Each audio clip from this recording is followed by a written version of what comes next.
and beautiful. It's been weird and good all at the same time. Yeah, absolutely. Well, on that note, you had a lot of widows and friends come to your aid. What is advice that you have for wives if they are to ever go through this? And what is helpful to do for the rest of us that are just kind of wondering, because we don't often have like an inside view of what happens after this. What are helpful things that people Mm. did for you that you could tell kind of other people that, would be helpful to do if this event arises? Yeah, I think everything that people think of in the immediate is pretty well taken care of, especially in a line of duty death. I would say there was at least 100 people in my house for the first week every day. Mm, You're just planning multiple funerals, families flying in, friends are there. You have, uniformed officers guarding your home. It's just that immediate time is almost overwhelmingly sustained, right? Like mhm. to bursting. I think the point where we can grow and receive from my experience is in the long run, right? And doing things like um, setting timers, setting reminders in your phone for instance, Leah Talley's wedding anniversary, right? The birthdays of her children. Um, the end of watch. The end of watch is a pretty big one that most people do remember, but it's Father's Day, Mother's Day, sending them flowers on their birthday, right? Like sending Mhm. them a gift on their birthday. Their husband would have done that. Um, Right. or one of the sweetest things that I loved was my friend, and it was my money, but I think the first year she paid for it, but then it was so sweet. I wanted to do it again because it allowed the kids to participate in a different way.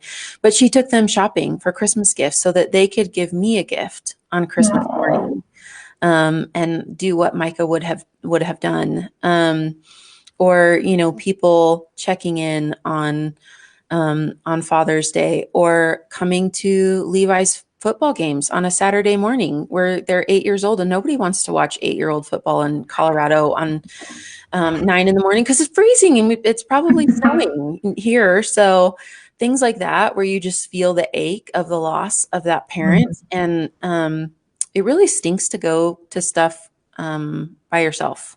So whether that means that you offer to go and pick them up, like, and this is good advice, not just for line of duty widows, but people who've lost someone in your life. We might Mhm. not all be able to relate to line of duty, but we all relate to loss. And so if you know that person who's lost someone, find ways to show up for them and don't make them pick.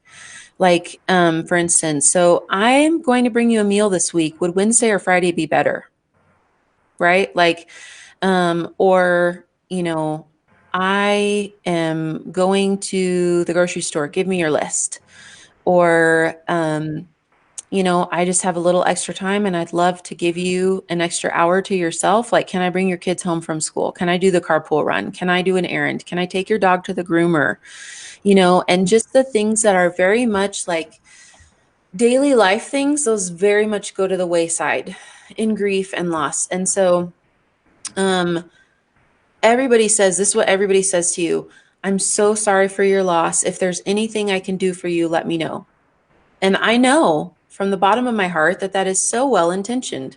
But here's the thing is that number one, as the person who has lost someone, you don't totally know what you need. And honestly, it might even be easier for someone from the outside to anticipate, like, oh, she's got a road trip coming up for police week. Like, her kids are going to need snack bags and treats. Like, I had a friend who did that, and I was like, I hadn't even thought about that. Like, that's a really good idea, You're a good mom. yeah, seriously, like I was so like in my grief brain that I didn't even think about like how am I going to do normal things that I would have done for my kids.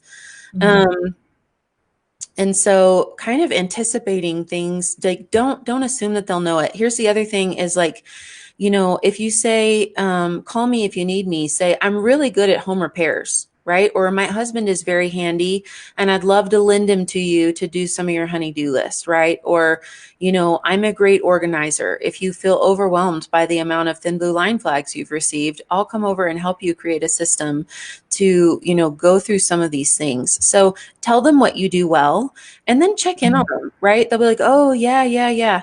They don't remember. Like trauma brain Right. is the worst. I call it juvenile dementia. I feel like I lost 50 IQ points the day that Micah died. And it was really just my brain going into fight or flight and survival mode. And I mean, okay, so like the first week, immediately I wore my pants backwards. I would say for like 6 to 9 months, I would like look down and realize that I put my pants on backwards. Like, I mean, they were yoga pants, but still they're inside out and backwards, and they had the pockets and all the seams, and like I just like, dang it! Like if I could do nothing else. Could I just put my pants on right side out? Putting in one earring, I couldn't eat or sleep for weeks and months. I still have so many people who I know that I met during that time, and they'll be like, "Oh, we met," and I'm like, "I'm so sorry. Could you tell me again?" Because the brain fog is so bad. So just be really specific and pretty more forward than you would be with that person if they haven't experienced a loss.